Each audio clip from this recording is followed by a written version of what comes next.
For this conversation, I'd like to invite out here on the stage Chris Happ, CEO of VirtuousAI, and Leo Tropeano, CEO and founder of Mugsy. Let's have a round of applause for him, please. All right, so Leo, the title of this is what 93% of businesses are doing wrong with AI. So we're going to unpack this here in 20 minutes. To get that, I think we need to solve for three things. One, do we even need AI? I mean, by virtue of the fact that everybody here, every conversation I'm hearing about AI, every vendor here is pushing AI. So let's unpack the fact that we need it. And then two, that should be pretty quick, I hope, but let's do it just to prove it. Two, why isn't it working? Everybody's here is selling it. Why is it not working? So let's go into that. And then three, let's lay out what it looks like in the 7%, which you're in. So we got 20 minutes. Let's do it. All right. Anybody you've met that says AI is going to be bad for my business, not meaning it could hurt me if I don't adopt it, but is there anyone, you run in the CEO circles, is there anybody you've met, have you found a reason not to adopt it? Is there anything that would preclude you? Can we check that box pretty easily? Is there anything we should be thinking about? Yeah, the only ones are the ones still using fax machines and don't know what the internet is. No, I think it's a good question. I think to me, it's just like the 90s with the internet, and AI is here. It's going to change the world. It's 100% obvious. And the reason, I mean, we're a denim company, a jeans company. Like, what do we have to do with AI?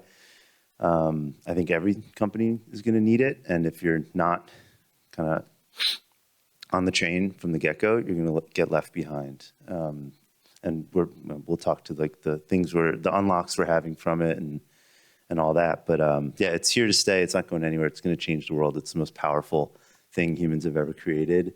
That's totally undeniable. And if you're not doing it and doing it right, then you're kind of, I think the example I kind of gave you is, are you Borders or Amazon? You know, and you don't want to be Borders. So yeah.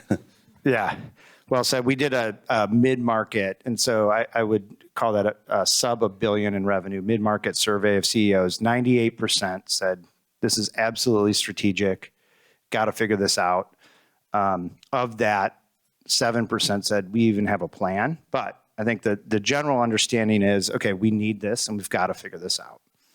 All right, so box checked. We can move on to the interesting stuff here, right? Which is, okay, why doesn't it work? I would posit, and I want to get your thoughts, that the organizational silos that we have, just the structures, you can see them on the screen behind here, the way we've built our businesses, or I can see it, you can't. The way we've structured our businesses are into silos, and the way we buy software, the way we hire talent is that we put people into specific silos and ask them to perform. And in fact, that very structure is why AI fails. We basically give a superpower and then limit its functionality and put it only on a silo. So if I even look around the room, there's just pockets of AI, all these individual things that are solving problems. What was sort of your like foundational thesis? I mean, that's what I think. But what was sort of your thesis as you kind of said, hey, like, I get it, we need to do AI.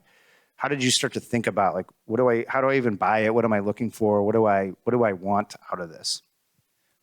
Yeah, and we have a interesting story because you probably spend most of your time like pitching companies to come work with you. But I came to you and was like, we need to figure out AI, and everything we've been doing is wrong. Is the second I kind of discovered what ChatGPT was, and I was always behind the trends, I was like, holy shit, my mind was blown. And like, how do I integrate this with my business? I need like a ChatGPT for Mugsy. And so then I immediately kind of went out there, started like, let's integrate AI here. Okay, we'll work with this group that can plug in and do marketing. And we'll get this group that can do customer support, and this group for product and inventory and managing all that stuff. And what you immediately found, or what I immediately found, is that they all were just like maybe good to okay at one very specific thing. But the second you try to get to the second level or go a little deeper, they totally failed and often would give us like wrong, bad information.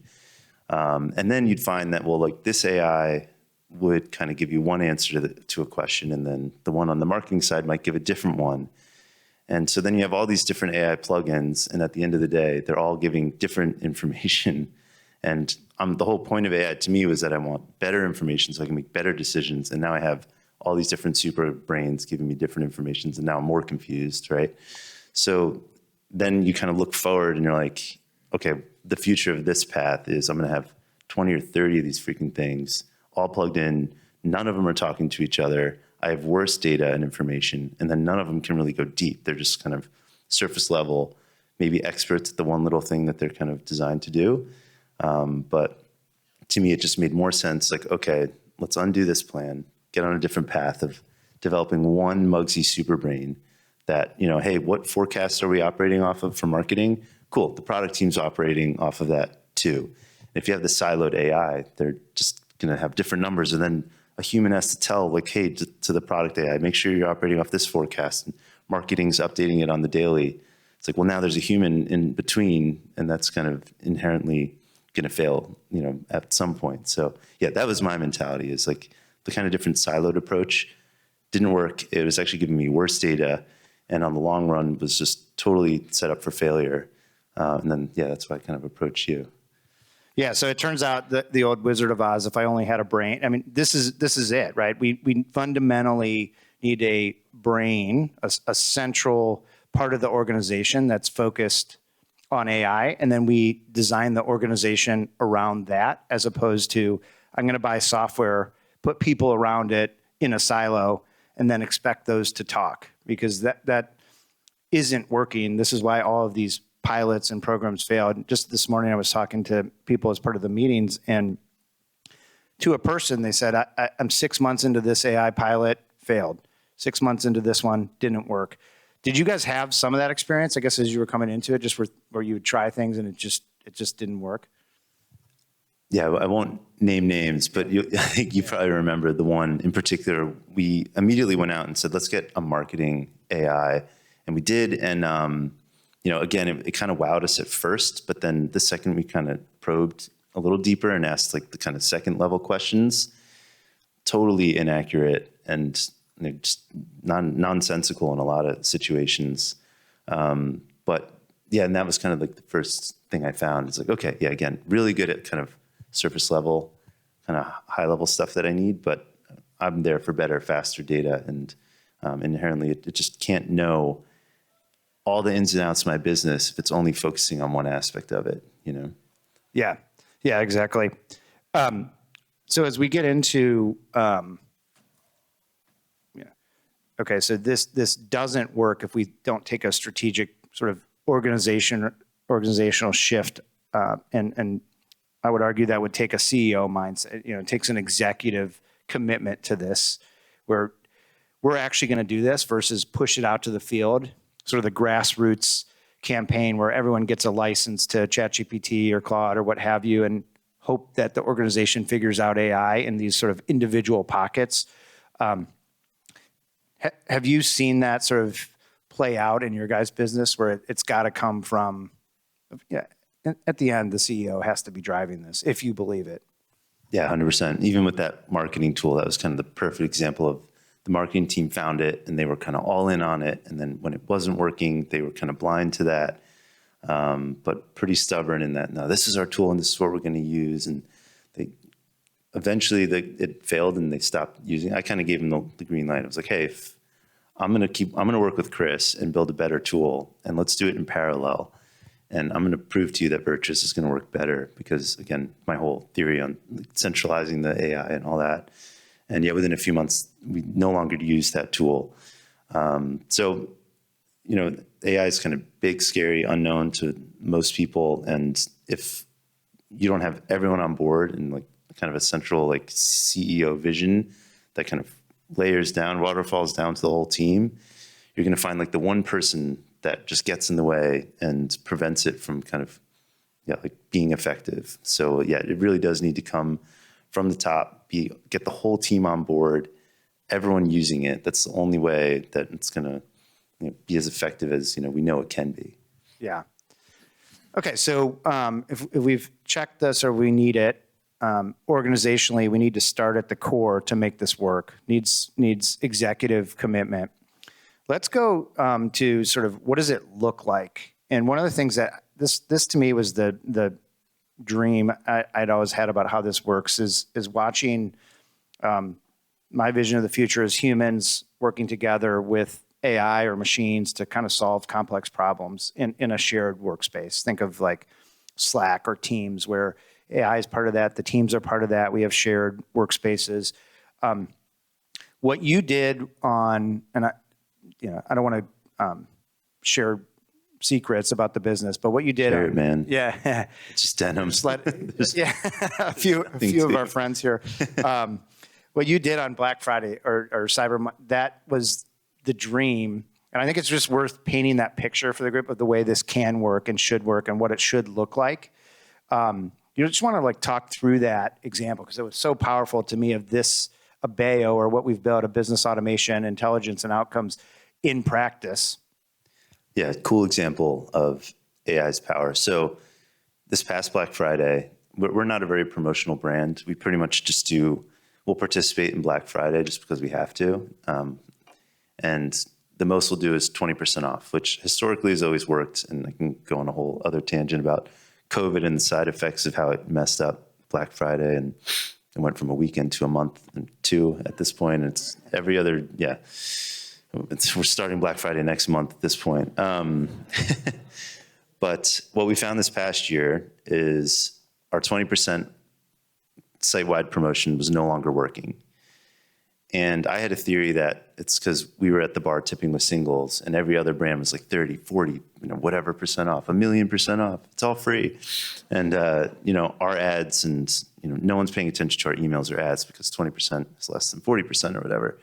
So again, it's just a theory. And when you're in it and it's a weekend, it's 4 days, but it makes up 10% of your sales for the year, something insane.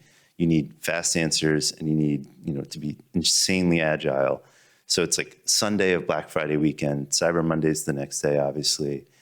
I'm in there with Virtuous, been like, here's my theory. What do you think we should do? What's something we can do to kind of spice it up, tip with 100, get someone at the table? Ultimately, working with the AI, we landed on, like, hey, you have this one product. It's one of your top 5 products. It's slightly over inventoried, and you could afford to kind of fire sell maybe 1,000 or 2,000 units. Why don't we try putting that one style at 40% off? And if you do that, it's also a style that margins well, like the AI knew this, like it margins well compared to other products. So you can kind of afford to go a little deeper on it.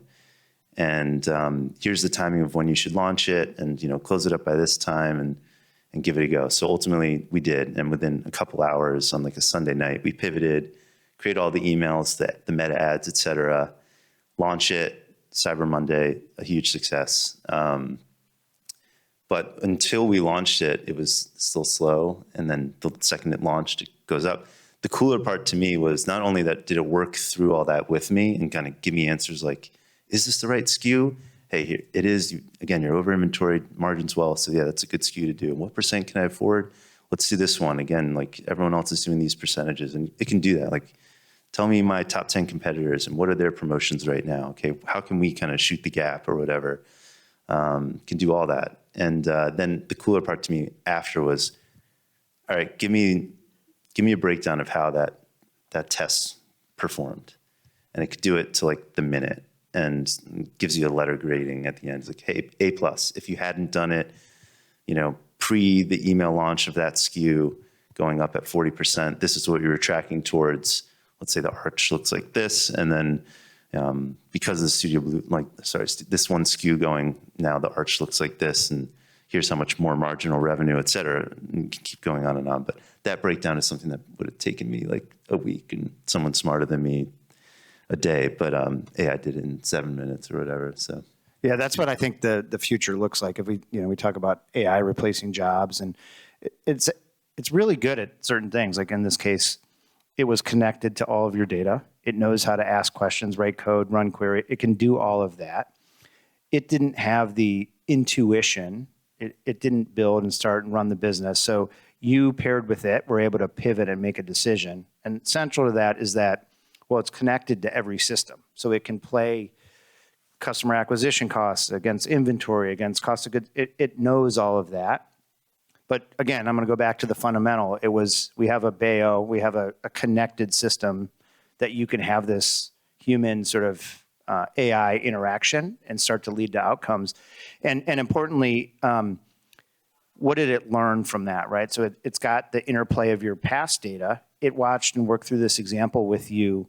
And now next year, it knows about what you guys did together. And now it's learning some of your intuition as well as a business. And we can start to build a scale around you that others can sort of like tap into. We're starting to build this brain that's aware of these decisions and these cause-effect relationships that are happening in your business.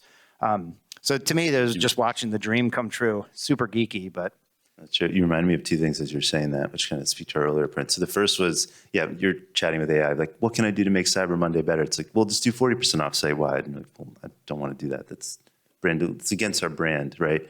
So it takes that kind of special brand knowledge that, maybe the plugin, version where I have all these different silos and I'm asking the marketing AI this, it doesn't know, but I was able to upload we have like a brand playbook, which is like our DNA. I've uploaded it to Virtuous. So now the AI knows like, okay, this is what Mugsy's voice and identity is like, and they're not going to be promotional. And they don't want to be dilutive and all that stuff.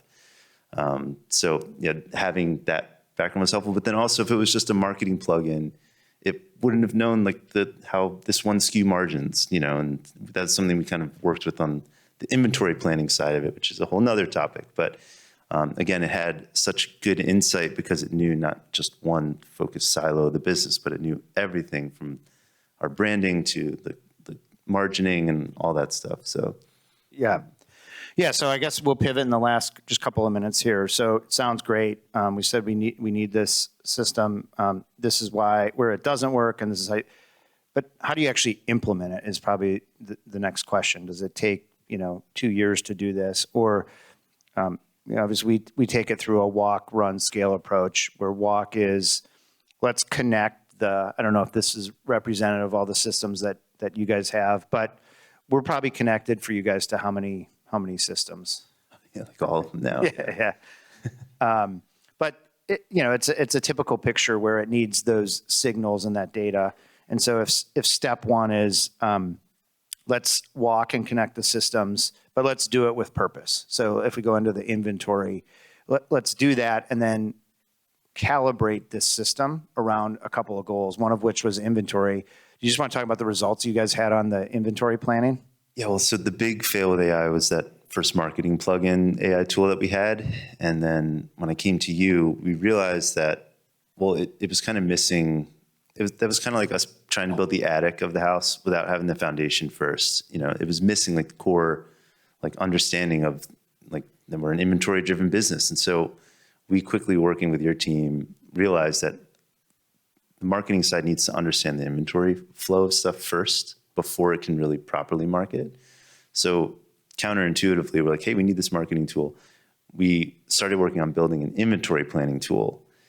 And that was to me like the foundation of the house. And then now we can build the kitchen, the marketing tool, and then you can add in CX and all that stuff. But that was kind of like the coolest thing that I found when we came on board with you guys. It's like, oh, we're doing this totally wrong. We're like, yeah, again, trying to build an attic that when there's not even like a first floor, Yeah, people ask me all the time, oh, well, I use AI or tell me I use AI, I put a chatbot on the site, and I'll ask, well, how does it know the customer that it's chatting to? Maybe you don't want a chatbot for that customer. Maybe that's a high LTV customer, and you should actually get a person on the phone right now to talk to them instead of a chatbot.